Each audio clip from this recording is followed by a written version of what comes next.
the University of Wollongong and colleagues there have been working collaboratively now in order to bring some of the technologies from Australia into a framework where they could be developed here and then taken through the regulatory pathway, hopefully to be used for patients here in India, given the ambitions that India has for its healthcare services for the future.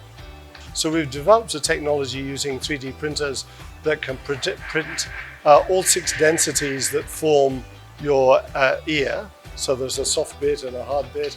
All of that can be printed and can be printed as a framework which is then seeded with stem cells to produce a personalized ear that could then be used in an operation for that particular patient. And that's the technology that we're looking to develop here in India in parallel to our work in Australia.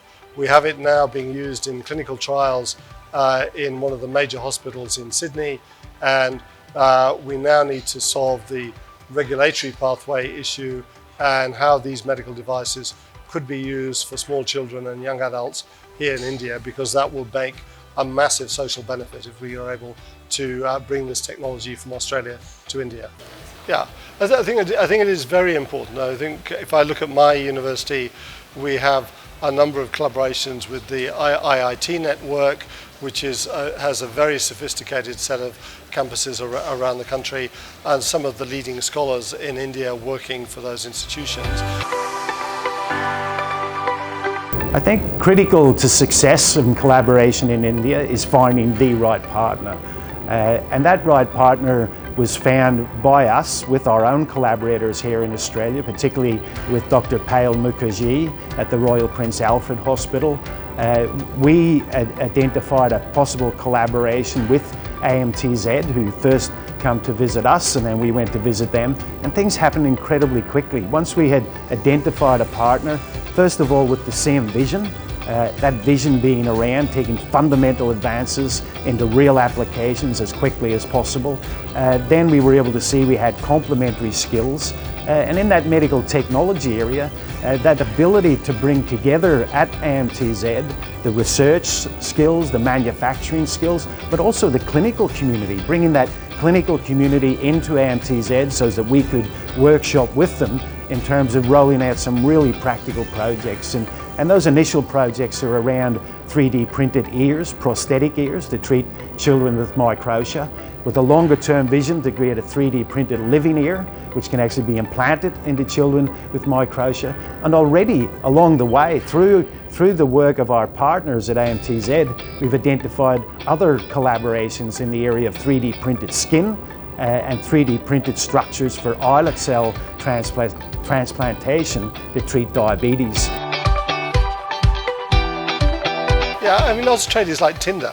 You know, it's a service that brings people together, and that's the really important point. I don't think we would have found Professor Sharma if we'd been left to our own devices. Yeah, so I think it's an important point that a lot of these relationships are about people, and that was the relationship that we were able to secure in 2019 when we signed the MOU to make this whole enterprise now move forward. Our own case with AMTZ, we have an extensive clinical network across Australia, and we bring that clinical network to the partnership. We have an extensive manufacturing network, and we bring that manufacturing network to the partnership. In fact, this particular partnership with AMTZ would not have happened without the input of Dr. Payal Mukherjee, an ENT surgeon at the Royal Prince Alfred Hospital, who highlighted to us the needs to bring technologies to solve the challenges she has in dealing with patients with microtia, and the extent of that challenge in India. So big partnerships, big collaborations in Australia are of real value to the right partner in India. I think there's opportunities for Australia to collaborate in India at all sorts of levels, at the educational level, at the research level, at the translational level, and at the manufacturing level. What we need to do is identify what are the specific needs that can benefit most from the most advanced Australian technologies at this point in time. The opportunities are huge. It's how do we identify and prioritise the most critical opportunities and act on those as quickly as possible. Because with the right partner, things can happen quickly in India.